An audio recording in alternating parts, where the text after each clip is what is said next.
The year is 1917.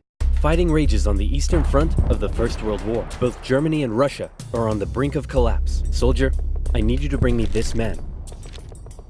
Got it. Found him, sir. What? No, not Lenin.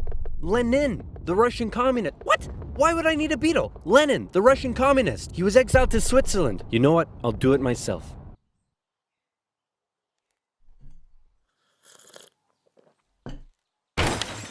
Who wants to start a revolution?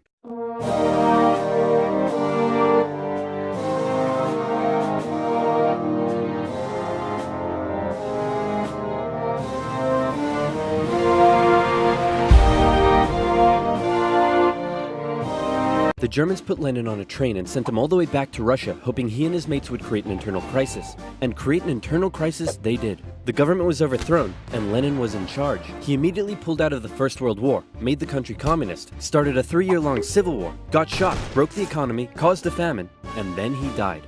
On his deathbed he said, "Hey man, tell whoever's in charge of giving people jobs not to let that jerk Stalin become the next leader. By the way, who did I put in charge of giving people jobs? That would be Stalin, sir."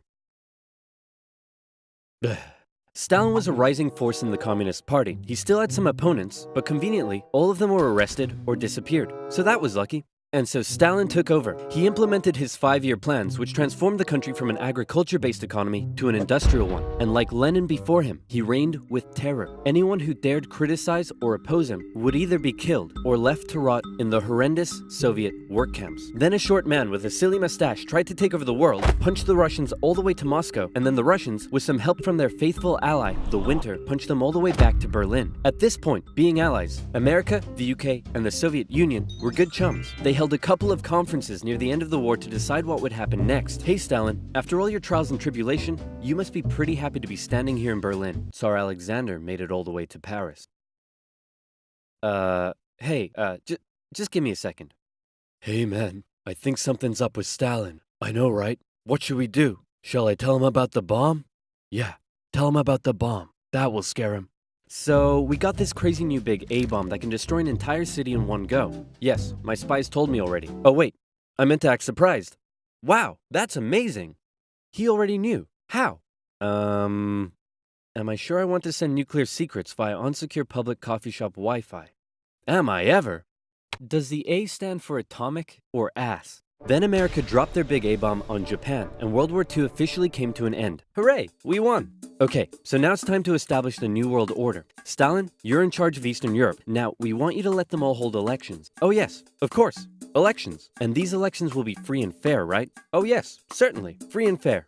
Definitely free and fair. Communist, communist, communist, communist, communist, communist. If that's not free and fair, I don't know what is. Throughout Eastern Europe, Soviet puppet governments were established as a buffer zone between the USSR and the West, with Churchill proclaiming an Iron Curtain had descended across the continent. The relationship between the old allies was deteriorating fast. Over the next few years, the British intervened in the Greek Civil War to prevent a communist takeover. In Turkey, the Russians began demanding more control of Turkey's sea access routes, which prompted the US to send their largest battleship to Turkey for a friendly visit. After World War II, Iran was now occupied by both the Soviets and the British, with an agreement to both pull out once the war was over. The British pulled out. Stalin was like, you know what? I think I might stick around. All in favor of kicking Russia out of Iran? You want to know something? You guys suck. Pressure from the UN forced the Soviets to leave, and with the establishment of NATO, the Soviets had no doubt that the West was out to encircle and destroy them. And America announced the Truman Doctrine, in which they basically said, those guys are not cool, cannot be trusted, and we will do everything we can to prevent the spread of communism around the world. Many view this moment as the official declaration of the Cold War.